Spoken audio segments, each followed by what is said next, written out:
18h16, de retour dans Punchline en direct sur CNews et sur Europe 1. J-3 avant la cérémonie d'ouverture des JO.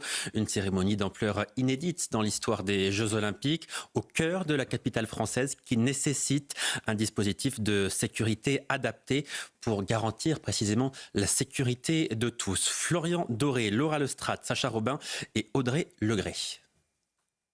Ils sont 300 000 spectateurs attendus ce vendredi sur les quais de la Seine pour la cérémonie d'ouverture des Jeux Olympiques. Pour Tony Estanguet, président du comité d'organisation des Jeux de Paris, la sécurité est une priorité. Un dispositif de sécurité sans précédent a été mis en place dans notre pays et à Paris en particulier, afin de s'assurer que la sécurité sera bien au rendez-vous.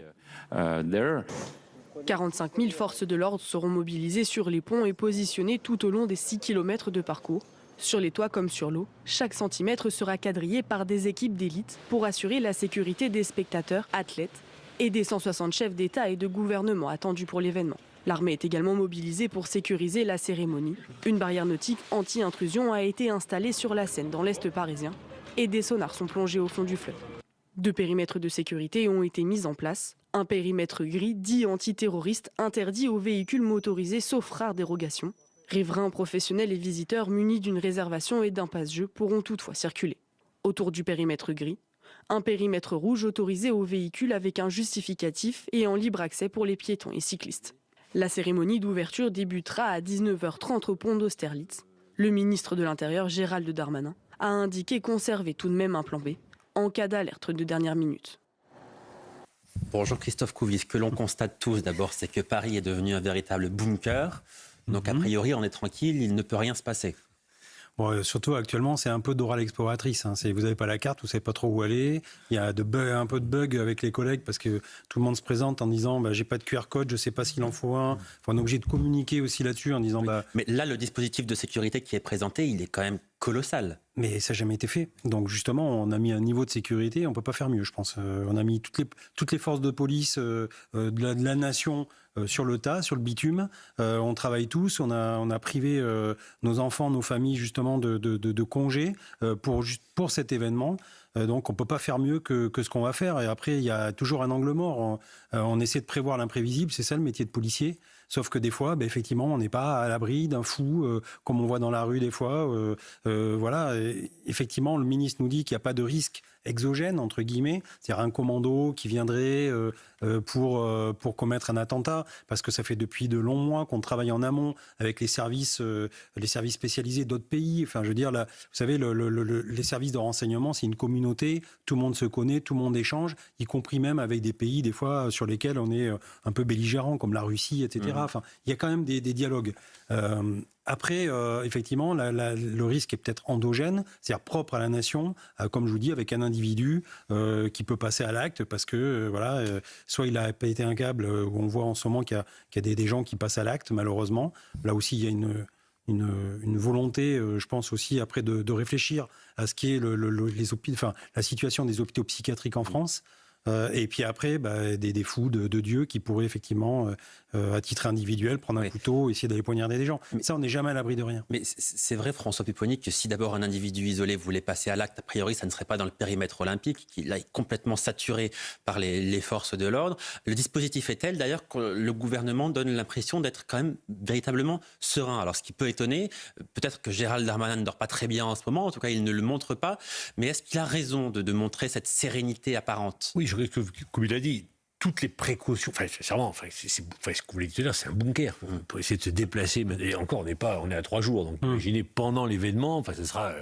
Ce qui pose d'ailleurs un vrai sujet pour les Parisiens, parce que pour ceux qui y habitent, pour que les commerçants et les restaurateurs sont pas très contents, parce qu'en fait les touristes sont pas venus et ceux qui viennent pour les Jeux sont pas encore tout à fait arrivés. Bref, ça pose des difficultés. Mais c'est vrai qu'en termes de sécurité, entre les barrières, on n'a jamais vu autant de policiers. Moi, j'ai jamais vu autant de policiers à Paris. Ce qui est d'ailleurs rassurant. Il y en a à tous les carrefours, ils se prennent dans la rue, ils sont présents. Comme on dit, on voit du bleu. Ce que tout le monde demande depuis des années en disant on veut du bleu, là, ils envoient du bleu. Il faut 45 000 policiers en permanence à Paris. Oui, mais ça je peux vous dire, alors, ça calme les choses. C'est vrai. Pour aller voir les collègues sur le terrain, je peux vous dire qu'il y a un échange entre la population et la police qui est vraiment très bien. C'est tout le contraire d'ailleurs de ce qu'on entend de certains politiques. Eux, je ne sais pas où ils prennent leurs informations, mais en revanche, non, les Parisiens vont au contact contact des policiers, leur apportent des cadeaux. Enfin, on a des photos, les collègues ont des sacs avec des macarons, des cadeaux de la population. Ne lâchez pas, on est avec vous. Enfin, je veux dire, c'est des preuves aussi d'amour, il faut le dire. Et les collègues sont enchantés. Et c'est des policiers qui viennent de la France entière. Écoutez, tant mieux, même de on ne peut l'outre-mer. que s'en féliciter. Mais oui, et au contraire. Et c'est là où on voit la dichotomie entre ce qu'on veut nous vendre d'une certaine population politique et de l'autre côté la réalité des Français dans la rue qui disent qu'il y a une forme on a besoin de vous. d'instrumentalisation. C'est du marketing politique, on va dire ce qui est. Voilà. Gauche, voilà. Et c'est pour monter encore les esprits. Et après, par contre, effectivement, dans certains endroits, moi je vous cite Montreuil parce que les collègues m'ont parlé de Montreuil tout à l'heure, quand ils se mettent en hors tenue justement pour aller acheter à manger, ils se font détroncher, dans le langage policier on appelle ça détroncher, et effectivement ils se font insulter. Voilà, donc ça pose aussi un autre problème. Mais après, ça se passe très très bien. Les policiers en tenue vont même manger dans les restaurants. Les restaurateurs sont contents du coup, parce que du coup ils peuvent vendre des plats. Enfin voilà, je veux dire, il y a ce. Mais non, mais c'est vrai, il y a cette osmose entre la population et la police. Et d'ailleurs, comme nous disaient les collègues qui viennent les forces de l'ordre ont remplacé une partie des touristes. Et puis ils nous disent, on est très bien reçus par les Parisiens. Ils comprennent les enjeux, ils sont calmes, ils s'énervent pas. Je veux dire, très bien. C'est pas du tout ce que j'entends dans d'autres bouches. Bon, Gabriel Attal, en tout cas, ce matin, lui, a voulu également, comme le ministre de l'Intérieur, se montrer très rassurant. Le Premier ministre, qui était en déplacement à Vélizy-Villacoublay, pour aborder justement toutes ces questions de sécurité liées au jeu. Écoutez-le. Dans quelques jours, désormais, la France accueillera le monde à l'occasion des Jeux Olympiques et Paralympiques. Et je veux ici réitérer le message qui a été passé par le président de la République hier. Nous sommes prêts. Nous sommes prêts.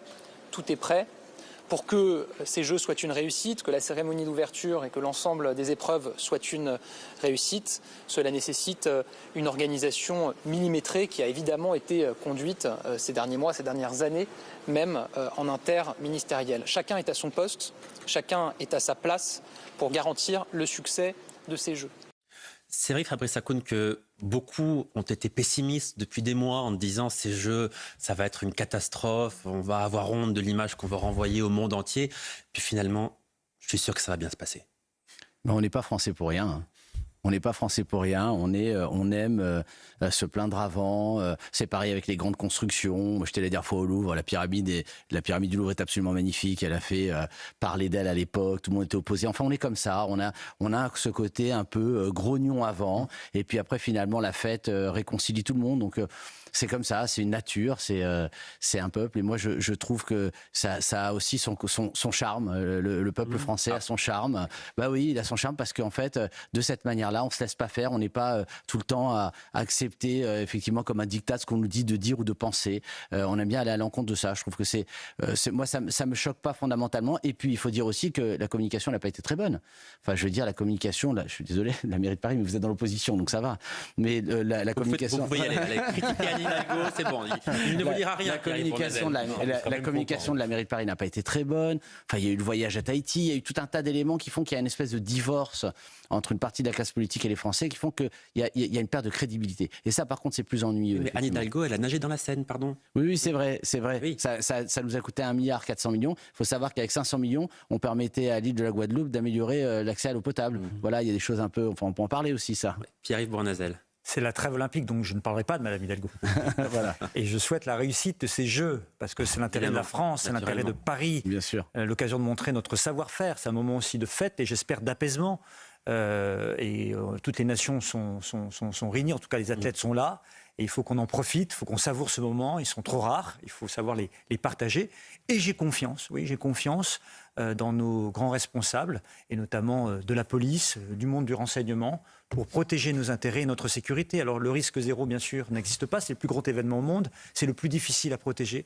Mais je pense que toutes les mesures ont été prises pour protéger à la fois les athlètes, protéger les spectateurs, protéger les touristes. Et puis il y a des milliards de téléspectateurs qui vont nous regarder dans le monde entier. Entre 2 et 4 milliards selon les chiffres. Oui, c'est quand même impressionnant et il faut qu'on soit évidemment au rendez-vous et nous allons les réussir. Alors il y a un risque peut-être qui existe. Les forces de l'ordre surveillent notamment de très près ce qui se passe dans le ciel de Paris. L'espace aérien sera d'ailleurs totalement bouclé vendredi durant la cérémonie d'ouverture. Ce sont les drones qui représentent la plus grande menace. Écoutez à nouveau Gabriel Attal. Il y a eu ce week-end, ce dimanche, dans l'après-midi et dans la soirée, plusieurs interceptions de drones qui se trouvaient à une proximité immédiate du village olympique, ce qui montre que le système fonctionne, puisque les drones ont été interceptés et que les télépilotes ont été interpellés. Il y a ensuite une enquête qui est en cours et je n'ai pas davantage d'éléments à vous donner aujourd'hui. On s'attend, c'est important de le dire, à intercepter des drones encore dans les jours à venir. Depuis une dizaine de jours, c'est en moyenne 6 drones qui ont été interceptés chaque jour aux abords des infrastructures des Jeux Olympiques. Jean-Christophe Couvi, quand le Premier ministre dit on s'attend à nouveau dans les prochains jours à intercepter des drones, il y en a 6 qui sont interceptés tous les jours, l'a dit le Premier ministre. Ils viennent d'où ces drones? Ce sont des petits plaisantins qui veulent tester les limites des services de police, qui veulent tester d'éventuelles failles. Qui utilise des drones en ce moment à Paris? Alors moi, j'ai pas cette information. Je veux dire, le Premier ministre m'a pas appelé pour m'expliquer. Vous pensez bien qu'ils gardent tout ça tous un peu secret parce qu'ils veulent pas non plus donner et des mauvaises idées et puis donner une tension qui ne pourrait pas avoir lieu. Je m'explique. On met le paquet justement parce qu'on sait que les drones aujourd'hui, c'est un vrai enjeu technologique. On voit la guerre en Ukraine. La principale menace, elle vient du ciel. Alors, pas que la principale menace, une des menaces vient du ciel. Effectivement, c'est beaucoup plus compliqué de tout ce qui vient du ciel d'intercepter. Autant on peut mettre des policiers, 45 000 policiers sur pied, j'allais dire dans un périmètre, le ciel, on ne le maîtrise pas comme on veut. Donc forcément, il y a un enjeu. Maintenant, encore une fois, peut-être que c'est effectivement des drones pour tester aussi, pour voir si on est efficace ou pas. Il y a des pays étrangers qui veulent peut-être aussi gâcher un peu ces jeux. Enfin, je veux dire, voilà... Il y a plusieurs scénarios, mais en même temps, il faut qu'on se tienne prêt. Pour l'instant, on a l'air d'être prêt et je le souhaite. Moi, il me tarde vendredi soir que cette soirée soit terminée, que ça se passe très bien et que tout le monde soit content de cette cérémonie d'ouverture. Cérémonie de clôture, quand même.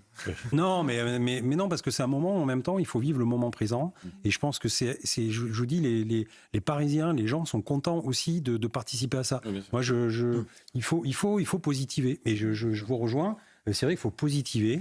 On est toujours dans le négatif. Oui, c'est pas facile de positiver parce qu'il y a aussi une situation qui est celle de la France avec les problèmes que nous connaissons. Mais les problèmes, les problèmes politiques, ont du mal à se projeter. Les problèmes politiques, quand vous discutez avec les Français, ça les surpasse à mon avis. Vous savez quoi? Les telenovelas, c'est au Brésil. Je pense qu'il faut distinguer deux choses. C'est un événement mondial. Ça va être à l'honneur de la France et de Paris. Il n'y a pas débat là-dessus. Le choix qui a été fait de faire ça en plein cœur du centre historique de Paris, c'était un choix ambitieux qui a été critiqué, y compris par le ministre de l'Intérieur, par le préfet de police, en disant mais faisons ça dans un stade comme à chaque fois. Et bon, ok. Les Parisiens ont subi. Voilà, il y en a beaucoup qui sont partis parce que c'était insupportable de se déplacer. À la fois, tout le monde est content en disant ça sera un bel événement, mais c'est pas facile avec les JO et pendant les JO, ça va être compliqué parce que le choix qui a été fait de faire ça dans le cœur historique et dans des endroits historiques de Paris, c'est un choix ambitieux, mais qui entraîne des contraintes pour les Parisiens. Et moi, je pense, ce qui m'a toujours un peu gêné, c'est que personne n'a remercié les Parisiens en disant bravo, merci, y compris vous acceptez. Non mais c'est vrai. Enfin, on peut dire un mot parce que c'est pas simple. C'est pas simple. Thomas Bonnet. Non, juste tout le monde n'est pas parisien aussi. Et moi, je pense à tous les Français qui vont peut-être avoir moins de policiers présents dans leur territoire, parce que 45 000 policiers et gendarmes mobilisés à Paris. Sur les plages, évidemment. Absolument. Vous allez avoir beaucoup de Français qui vont être en vacances sur le littoral en France. Est-ce qu'on est sûr qu'ils auront assez de policiers et gendarmes pour intervenir si besoin? J'espère qu'il n'y aura pas de problème majeur lié à cette surprésence, surmobilisation des policiers et gendarmes dans la capitale. 45 000, c'est énorme. On imagine qu'on est allé en chercher un peu partout sur le territoire. 18h30, dans quelques secondes, sur CNews et sur Europe 1, l'heure du rappel des titres avec Simon Guillain. Bonsoir Simon. Bonsoir Yohann et bonsoir à tous. À Nice, 2 hommes âgés de 25 et 21 ans ont été mis en examen et placés en détention provisoire. Ils sont soupçonnés d'être impliqués dans l'incendie mortel dans le quartier des Moulins qui a fait 7 morts dont 3 enfants. Les faits se sont produits dans la nuit du 17 au 18 juillet dernier. 3 suspects sont toujours activement recherchés. Le célèbre militant écologiste Paul Watson a été arrêté au Groenland. Il était visé par un mandat d'arrêt international émis par le Japon. Paul Watson, militant écologiste américano-canadien opposé à la chasse à la baleine, a donc été placé en détention provisoire jusqu'au 15 août. Et puis le bilan s'alourdit après un glissement de terrain dans le sud de l'Éthiopie. Au moins 229 personnes ont été tuées dans ce drame. C'est ce qu'ont annoncé les autorités locales cet après-midi. Un glissement de terrain survenu hier après de fortes pluies sur place, Yohann. Merci beaucoup Simon Guillain. Najwa El Haïty, je vous donne la parole sur cette cérémonie d'ouverture effectivement dans 3 jours. Non, mais moi, je suis d'accord avec ce qui vient d'être dit par François Pupponi quand il dit que c'est la première fois où un tel événement va être organisé en extérieur. Moi, je me souviens des propos d'Alain Bauer qui disait attention, danger. Attention, danger. Qui demandait même solennellement au président de la République de revoir sa copie. C'était même effrayant. Mais bon, restons positifs. Comme je disais tout à l'heure, je pense que le nécessaire a été fait. Il y a une forte mobilisation d'agents de sécurité privés, bien sûr aux côtés de la police et de la gendarmerie. 50 000 agents privés. Oui, et qui ont fait l'objet d'enquêtes administratives. D'ailleurs, on dit que 4000 agents de sécurité privée ont été écartés parce que, voilà, regarde leur passé. Enfin, bon, voilà. Donc, le travail a été fait.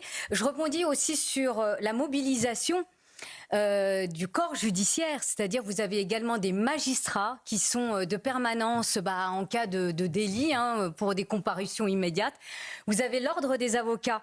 Également des avocats, des confrères et consoeurs qui sont aussi mobilisés en tant que commis d'office s'il faut être disponible pour représenter la défense d'un délinquant, c'est ça l'état de droit également, ou d'une partie civile aussi.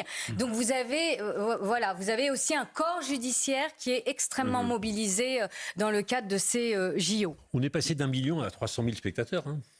Oui. Au début, il y avait 1 million possible. On est passé à 800 000, de 800 000 à 300 000. On a réduit les jauges, effectivement, au fur et à mesure. Pour assurer au maximum le contrôle. Mais c'est déjà considérable. Plus de 300 000 spectateurs, c'est au bord de la Seine. Pierre Bournazel. On les a réduits, c'est vrai. Et je voudrais souligner aussi une chose, c'est qu'avec ma collègue Florence Berthoud, la maire du 5e, nous avons milité dès le départ pour le maintien des boîtes vertes, le maintien des bouquinistes.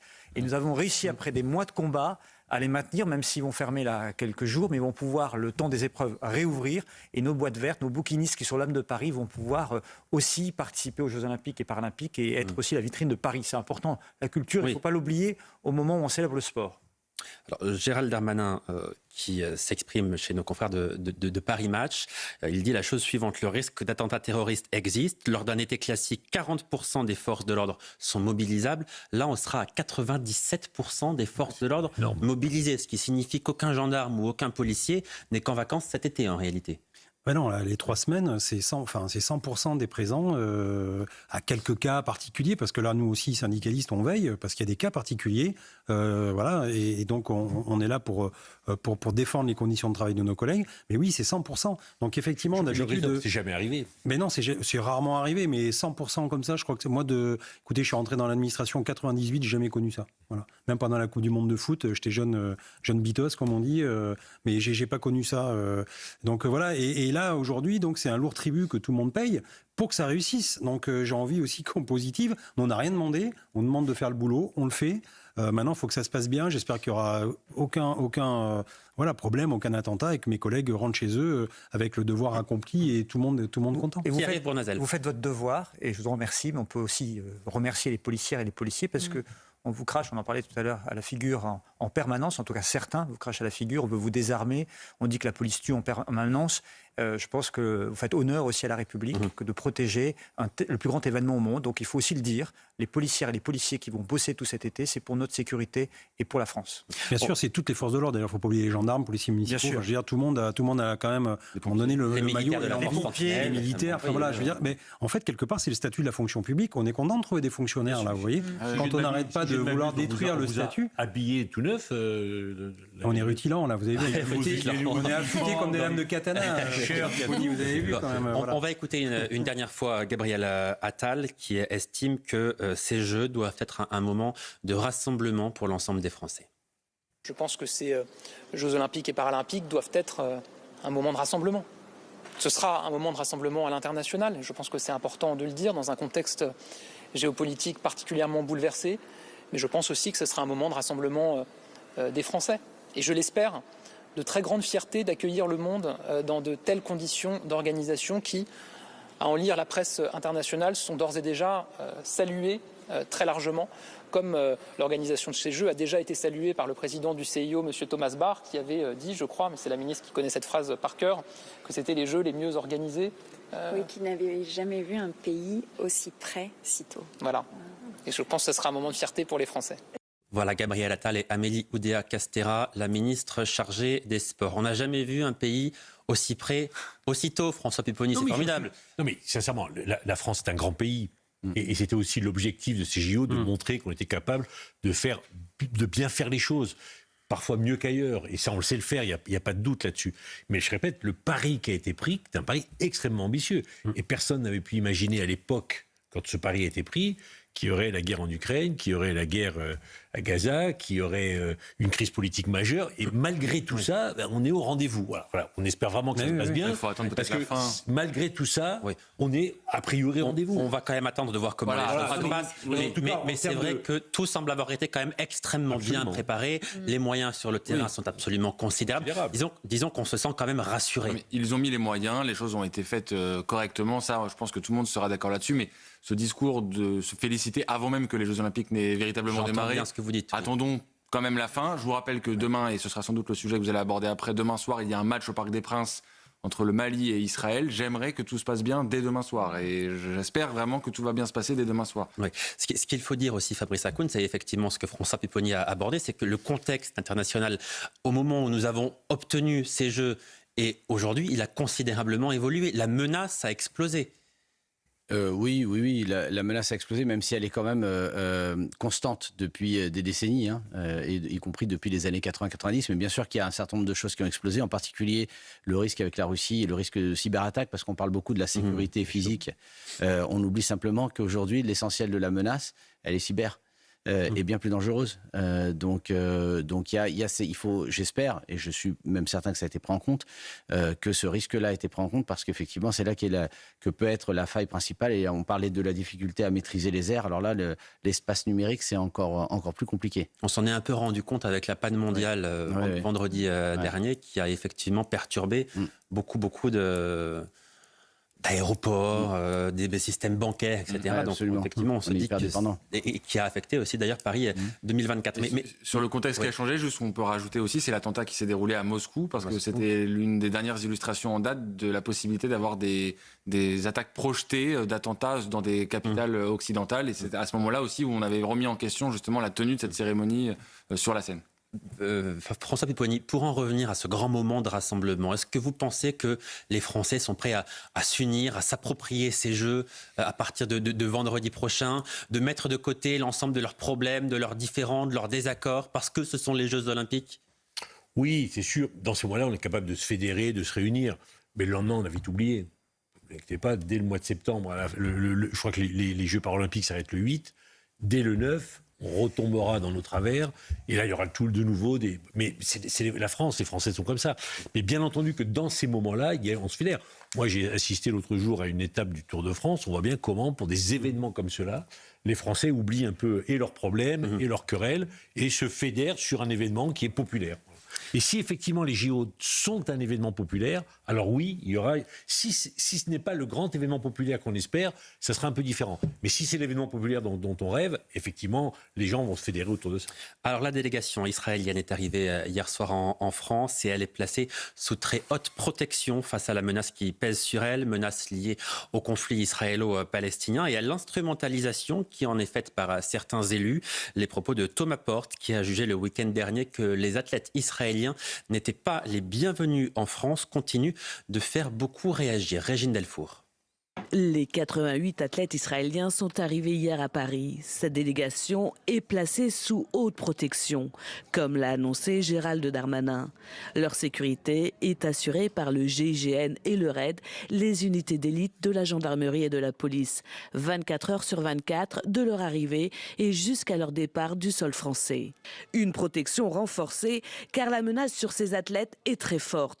3 jours après les propos tenus par le député LFI Thomas Porte, estimant que la délégation israélienne n'était pas la bienvenue, la classe politique continue à réagir. À gauche, avec le député François Ruffin, comme dans le camp présidentiel, avec la ministre Amélie Oudéa-Castéra. Je ne suis pas du tout sur la position de Thomas Porte. Voilà, je pense que en tant qu'individu, en tant qu'homme, tout le monde doit se dire tout le monde doit être le bienvenu sur le territoire français pour participer à ces Jeux Olympiques. Encore une fois, on pourrait mettre à égalité ce qui se passe pour les athlètes russes et pour les athlètes israéliens. Ça pourrait être sans bannière et sans hymne. Quand il dit que les Israéliens ne sont pas bienvenus en France, c'est des propos absolument honteux.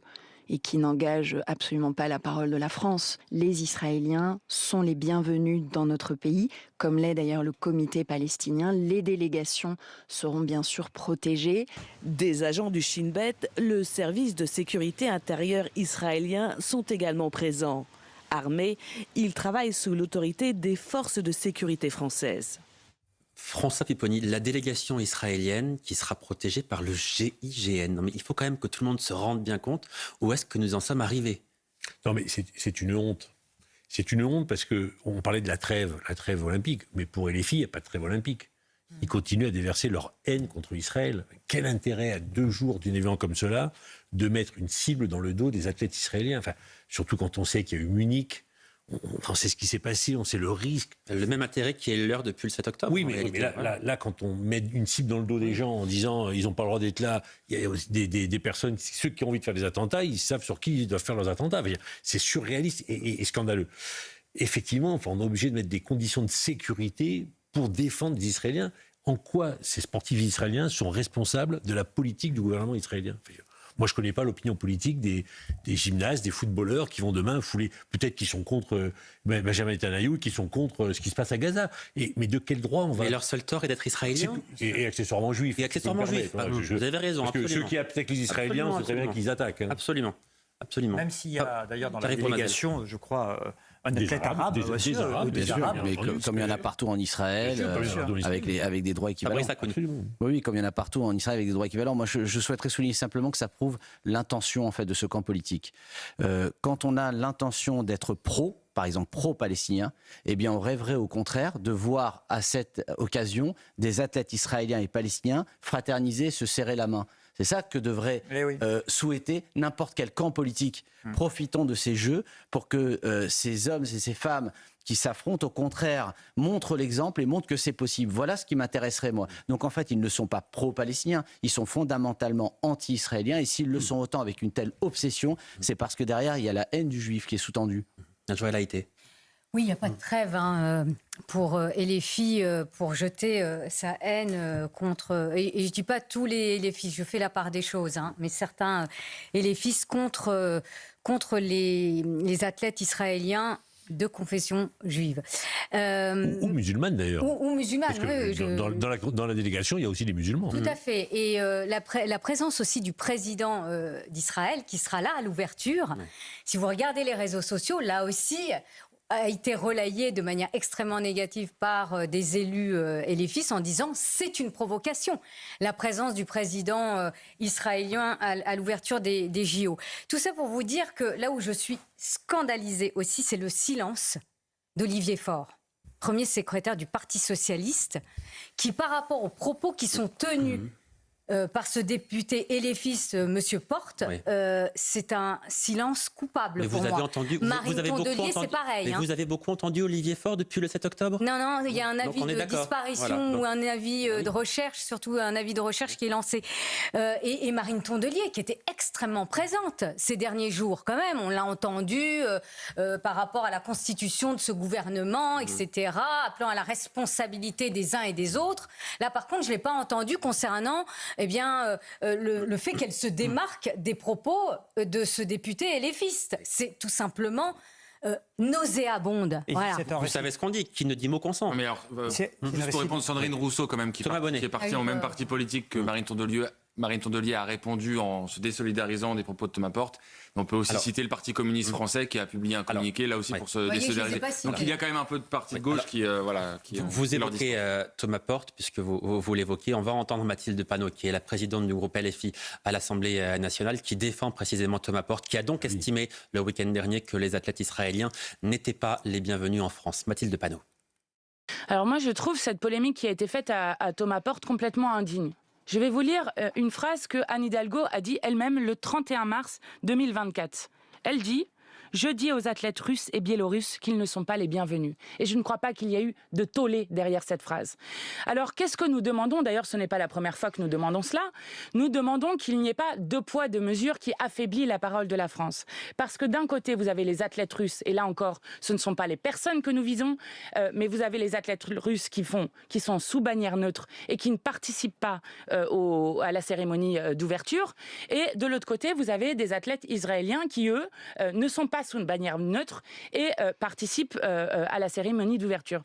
Pierre-Yves Bournazel, seulement la question qui est posée, c'est qu'il faut mettre en perspective la déclaration de Thomas Porte avec toutes les déclarations passées de la France insoumise qui ont eu lieu depuis le 7 octobre. Bien sûr, parce qu'en fait, c'est un récidiviste. Il flirte avec l'antisémitisme. C'est la justice qui dira si le propos était antisémite. Moi, ce qui m'a fait le plus froid dans le dos, lorsque Thomas Porte s'est exprimé, c'est qu'il a harangué une foule, qu'il a motivé une foule contre les Israéliens. Et ça fait très peur. Effectivement, cette foule qui applaudit. Et évidemment que dans le nouveau Front populaire, il y a des gens qui sont républicains, qui luttent contre l'antisémitisme. C'est une réalité. Ils se sont d'ailleurs désolidarisés. Mais ils sont quand même alliés. Et qu'à un moment donné, il faut savoir se désallier quand l'essentiel est en jeu.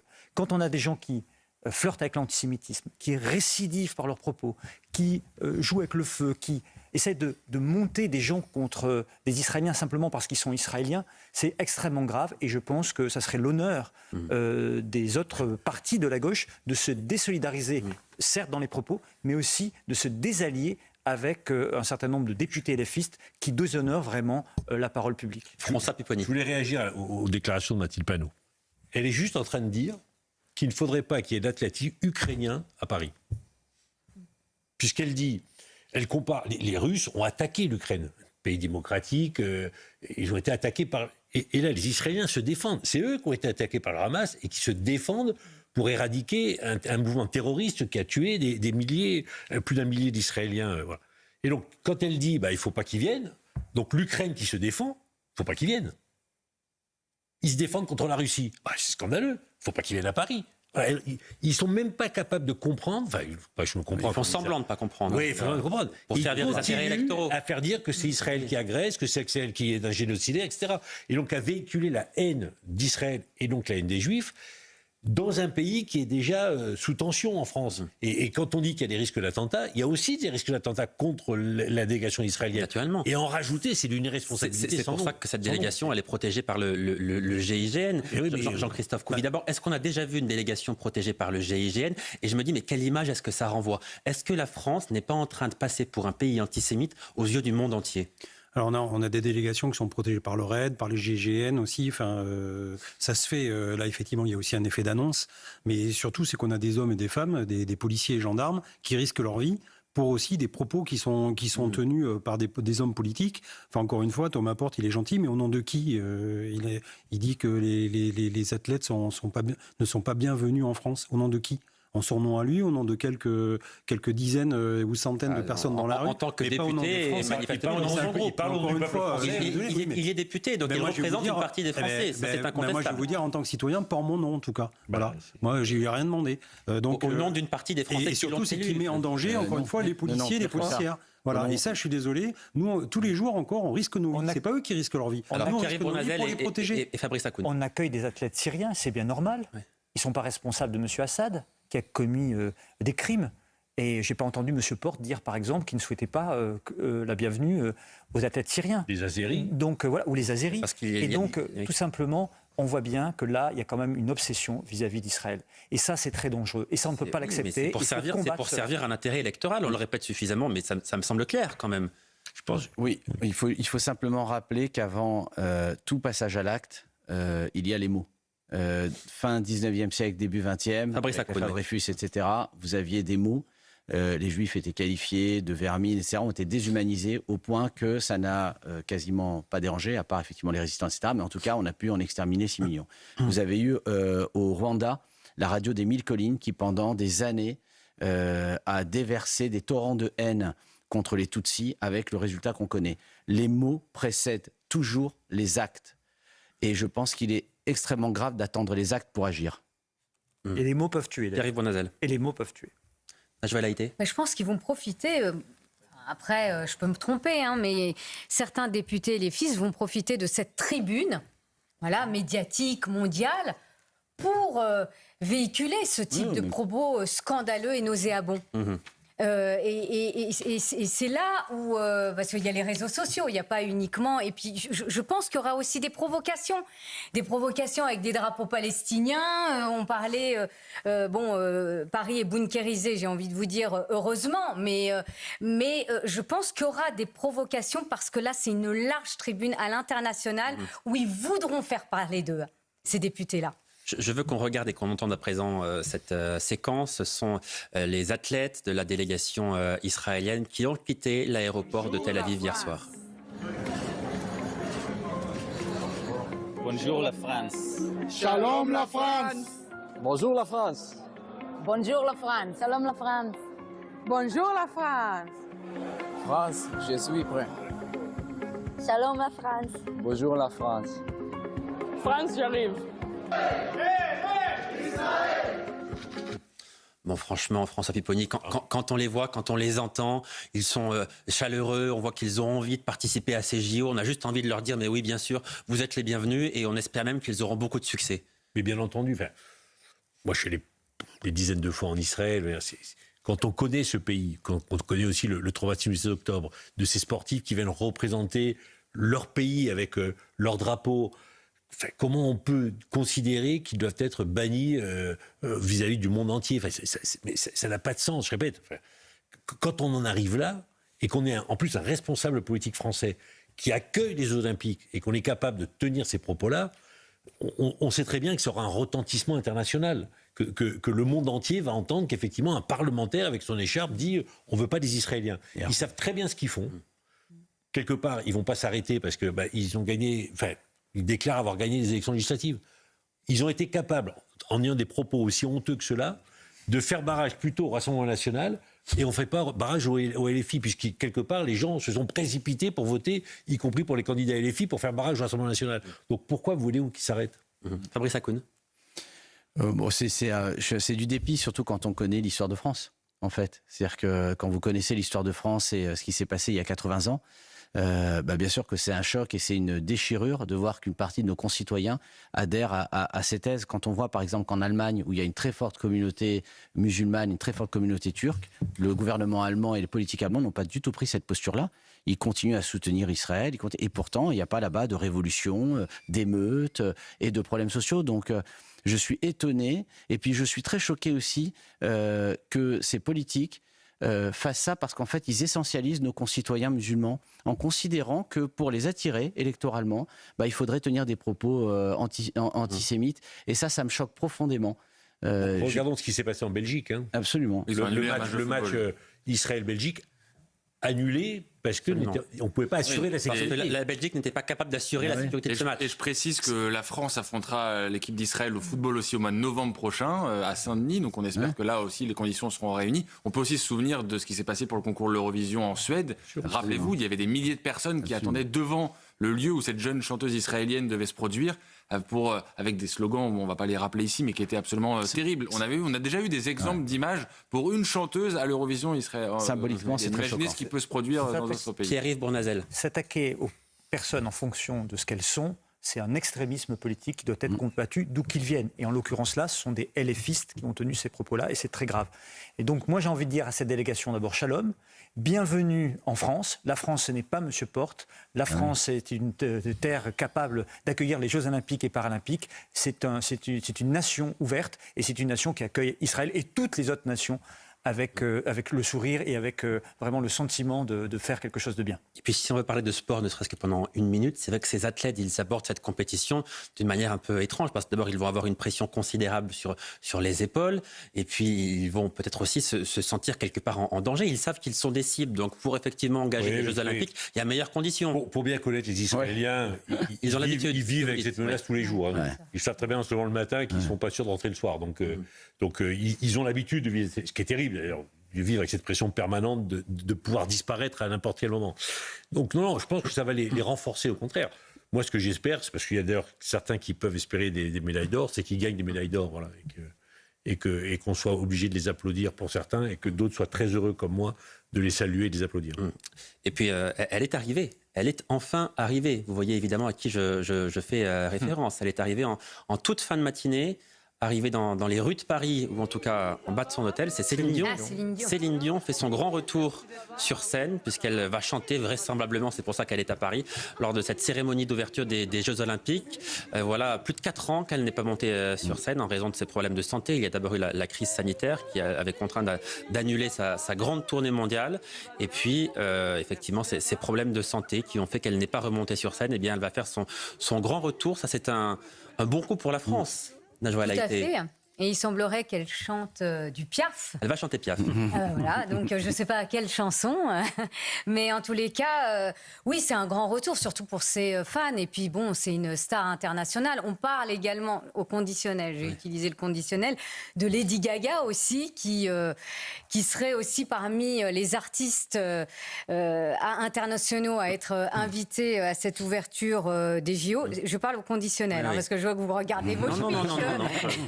Est-ce que j'approuve tout ce que vous dites. C'est une information du Parisien. Du Parisien, je c'est formidable. cite mes sources. Bon. Donc voilà, des grands artistes. Donc mais la France ça va être formidable. Va rayonner. Cette cérémonie va être splendide. Formidable. Et soyons fiers d'être français. Absolument. Voilà. On pouvait difficilement rêver mieux comme mot de la fin. Tout à fait. Vive la France, vive les Jeux Olympiques. Et merci à vous de nous avoir suivis. Surtout, merci à vous 6 de m'avoir accompagné durant cette émission. Dans un instant, sur Europe 1, vous avez rendez-vous avec Thomas Schnell dans Europe 1 Soir. Sur CNews, face à l'info, avec Élodie Huchard. Et nous, on se retrouve évidemment demain à la même heure. Passez une très belle soirée.